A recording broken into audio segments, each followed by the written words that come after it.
IPL തുടങ്ങാൻ ഇനി ദിവസങ്ങൾ മാത്രം ബാക്കി. IPLൻ്റെ മുന്നൊരുക്കങ്ങൾ എല്ലാ ടീമുകളും ഇപ്പോൾ നടത്തിക്കൊണ്ടിരിക്കുകയാണ്. എല്ലാ ഇന്ത്യൻ പ്ലെയേഴ്സും അവരവരുടെ ഫ്രാഞ്ചൈസികളിൽ എത്തിക്കഴിഞ്ഞിരിക്കുകയാണ്. ഇപ്പോൾ പരിശീലനങ്ങൾ നടന്നുകൊണ്ടിരിക്കുകയാണ്. ഓരോ ഫ്രാഞ്ചൈസിയും അവരുടെ ടീമുകളെ 2 ടീമുകളായി എയും ബിയുമായി തിരിച്ച് മത്സരങ്ങൾ നടത്തി പ്രാക്ടീസ് നടക്കുകയാണ്.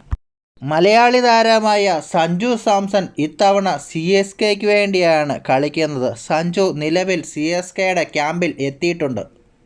ചെപ്പോക്കിൽ കഴിഞ്ഞ ദിവസം CSKയുടെ ആരാധക സംഗമം നടന്നിരുന്നു. ആരാധക സംഗമത്തിൽ വെച്ച് ശിവകാർത്തികേയൻ സംസാരിച്ച വാക്കുകൾ ഇപ്പോൾ സോഷ്യൽ മീഡിയയിൽ വൈറലാണ്. ഇവിടെ വരുന്ന മലയാളം സിനിമകൾ ഹിറ്റാണ്. അവിടെ നിന്നുള്ള നടിമാരും ഇവിടെ സൂപ്പർ ഹിറ്റായി. ഇപ്പോൾ അവിടെ നിന്നുള്ള ക്രിക്കറ്ററായി നിങ്ങൾ ബ്ലോക്ക് ബസ്റ്ററായി. കേരളവും തമിഴ്നാടും തമ്മിലുള്ള സൗഹൃദ ബന്ധത്തെപ്പറ്റി ശിവകാർത്തികേയൻ പറഞ്ഞ വാക്കുകളാണ് ഇത് അപ്പോൾ തന്നെ സോഷ്യൽ മീഡിയ ഏറ്റെടുത്തു കഴിഞ്ഞു. സോഷ്യൽ മീഡിയയിൽ വൈറലാണ് ഇപ്പോൾ ഇത്. എന്തായാലും മലയാളി താരം സഞ്ജു സാംസന് കിട്ടിയ ഏറ്റവും നല്ല കോംപ്ലിമെൻ്റായി തന്നെ ഇതിനെ കരുതാം. സഞ്ജു ഇത്തവണ IPLൽ തകർക്കുമോ? നിങ്ങളുടെ അഭിപ്രായം